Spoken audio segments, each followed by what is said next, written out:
The new Ferrari 296 GTB features a V6 engine with plug-in hybrid technology, producing 818 HP. It's the company's first engine to have the turbochargers installed inside the V to provide better packaging while shaving off weight and lowering the center of gravity. The gasoline engine alone develops 654 HP, and with the help of the electric motor, the new 296 GTB offers a total output of 818 HP, 610 kilowatts, and 740 Nm, 546 lb-ft, of torque.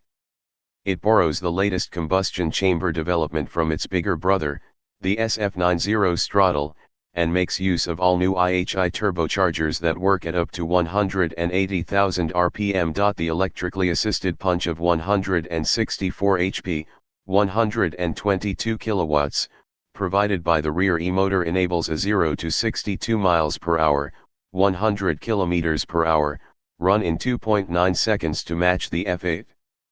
The sprint to 124 miles per hour, 200 kilometers per hour, takes 7.3 seconds or half a second quicker than the Tributo.